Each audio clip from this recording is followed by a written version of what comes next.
अली ने अपनी दुकान के लिए नई डिलीवरी वैन खरीदी, 5 लाख रुपए की, चमकती हुई। दोस्त बोले, वाह क्या बात है। लेकिन रुको, एक अकाउंटेंट जानता है एक राज। जिस लम्हे ये वैन सड़क पर निकली, उसी लम्हे उसकी कीमत गिरनी शुरू हो गई। क्यों? और उस नुकसान का हिसाब कैसे होता है, आज ये सीखेंगे। नाम है डिप्रिसिएशन। डिप्रिसिएशन का मतलब है कोई भी एसेट, गाड़ी, मशीन, फर्नीचर, वक्त और इस्तेमाल के साथ अपनी वैल्यू खोता है। ये कमी ही डिप्रिसिएशन कहलाती है। और याद रखें, ये एक खर्चा है, एक एक्सपेंस। बिजनेस ने इस वैन की थोड़ी जिंदगी इस्तेमाल की, तो इस इस्तेमाल की कीमत भी खर्चे में आनी चाहिए। कैश भले ना निकले, फिर भी ये एक्सपेंस है। सवाल, वन की पूरी 5 लाख की कीमत सिर्फ पहले साल के खर्चे में डाल दें? नहीं, सोचो, ये वैन 5 साल कमाई में मदद देगी, तो इसका खर्चा भी 5 साल में बांटना चाहिए, हर साल थोड़ा थोड़ा। इसे कहते हैं मैचिंग, जहां कमाई वहां खर्चा। इसीलिए हम कॉस्ट को यूजफुल लाइफ पर फैला देते हैं।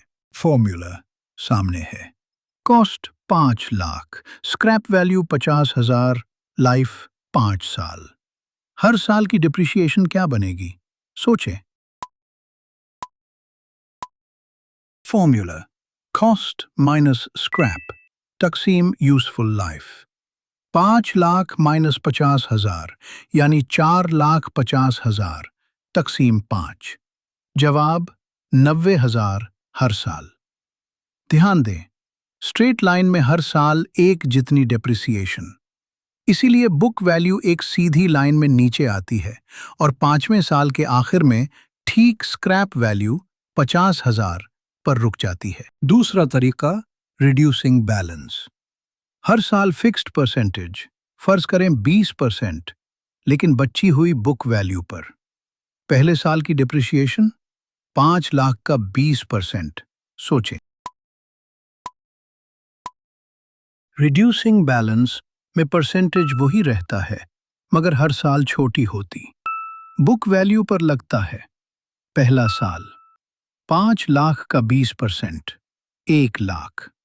दूसरा साल बची हुई 4 लाख का 20%, 80,000।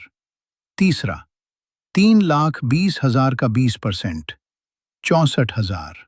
देखा, डिप्रिसिएशन हर साल कम होती जा रही है। ये असली जिंदगी के करीब है। नई गाड़ी शुरू के सालों में ज्यादा वैल्यू खोती है। अब एंट्री। डिप्रिसिएशन एक एक्सपेंस है और डेड याद है, एक्सपेंस बढ़े तो डेबिट, तो डिप्रिसिएशन अकाउंट को डेबिट करो।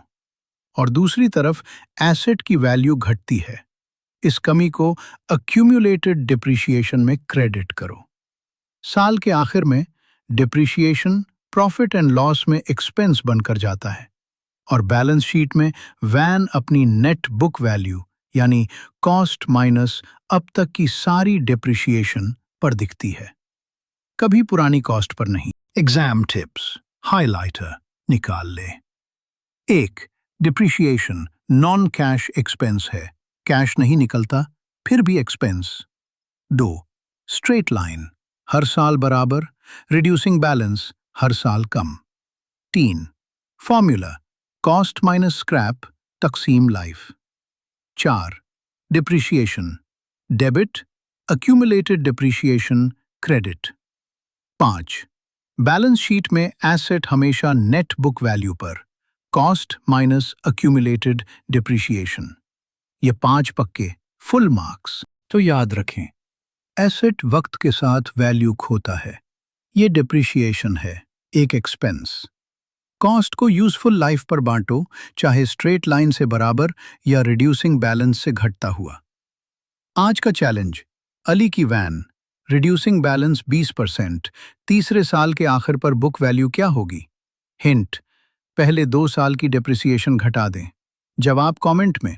अगर समझ आया तो लाइक करें और चैनल सब्सक्राइब, क्योंकि अकाउंटिंग का पूरा सफर यहीं मिलेगा। पूरी फाउंडेशन सीरीज का लिंक डिस्क्रिप्शन में।